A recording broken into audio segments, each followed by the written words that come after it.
Everybody, it's Dan Chichester, also known as DG Chichester, author of Daredevil, Hellraiser, Terror Incorporated, Night Stalkers, and I am on Splash Pages.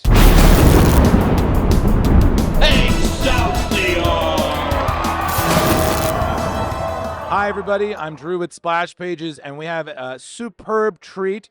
Whether it's spooky or crime-ridden, whether it's red or a little blue, aka Batman, whether it's Marvel or DC, we have Mr. Chichester. I always am horrible with names, sir. So Ritz will tell me it's Chichester. I say Chichester. So thank you for having me on. It's great to be here. exactly. So one of the things I definitely have to talk about is Daredevil. Yes. You know, you worked on it for quite a bit.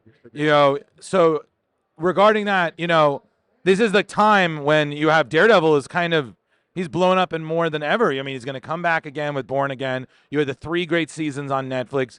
Like, are you watching this? If you're like, you know what, I'm glad I got help get him here. You know, like, what was that like for you seeing a character you worked on the big screen? It's really fun. I mean, I don't know that I'll take credit for getting him there. I think I contributed to the ongoing saga of it. I'd like to see my name in the credits somewhere in that like endless scroll of like thanks to comic creators. Maybe they'll tag me at one point or another. Right. But fortunately, I think the representation on the shows are really true to the character. They're their own thing so far. Right. But you see it and you get a big thrill out of it. And for me, especially, my kid clued into it in a really strong way, which I think made my association with the character even stronger in his mind, which is fun. Right. So, you know, one of the things that you definitely worked on that I loved was you had the crossover between Daredevil Yep. and Batman. And I mean, you know, you're working on 2 characters from 2 different worlds together, a detective, and Matt Murdock is kind of a detective in his own right. I mean, he's a walking crime lab. He can sense things that Batman has to take back to the Batcave to figure out. So you're working on that. What was that like? You're meshing 2 worlds together. Intimidating because you're working with a character I'm very familiar with, Daredevil, a character I love a lot, Batman, but have never worked on. So suddenly I've got to do right by him. Right. And I not only have to do right by him, I have to do right by him with Denny O'Neil, the legendary writer who actually made me fall in love with Batman, who is now the editor of another company. And so how do I make it right by Denny? Right. And Denny actually had a few points, very nicely put, but schooled me a couple of times on early versions of the plot that not so much, kid. You need to do this. The best one was at one point I had something about bringing the Batmobile mindlessly to New York City. Right. And he says, what do you think this thing travels on the open road? He just drives us down I-95 or something. It's like, how is this going to work? Right. So putting that together was challenging in a good way. It made me have to step up my game. So I was happy to do that. And I was really thrilled with that particular story by finding the connection between Matt Murdock, the lawyer, and Harvey Dent, Two-Face, and his lawyer background, Right. which was a lot of fun to spin out. Oh, cool. And then speaking of crossover, you also worked on an Amalgam book. You worked on Assassins, you know, which, I mean, Amalgam spun out of DC versus Marvel. It was a very interesting time. And I mean, you talk intimidating. You're combining 2 worlds.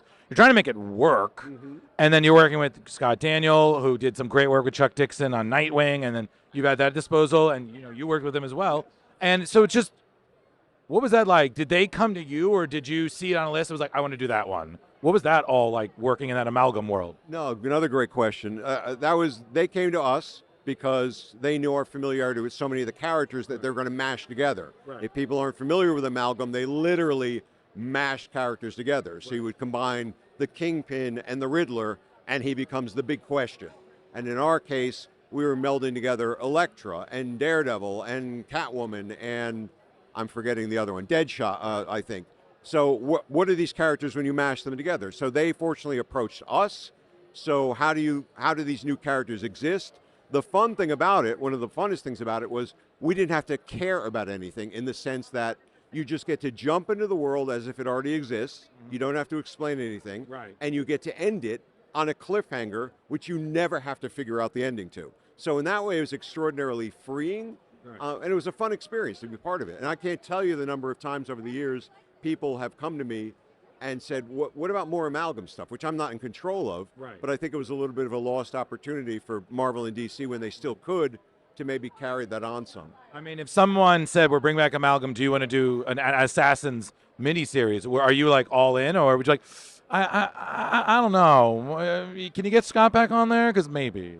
Well, Scott would be awesome to work with again on that, no question. I think it would be a little bit more of a challenge because then you actually have to figure out how does this world work, Right. which it was kind of oddball to begin with. How do you Catwoman and Elektra become Cat's Eye? You know, Right. a weird SAI for Psy, weird names. But I'm up for anything. I think when you're going to tell a story, you throw yourself into the challenge of it, and then you figure it out. All right, no worries. All right, well, everybody, I hope the only thing you figure out is how to get more of this extremely awesome and very polite creator's work. Seriously, everybody, check out his work. Keep tuned for us. We're on Splash Pages, and we got a lot still coming to go, so get ready.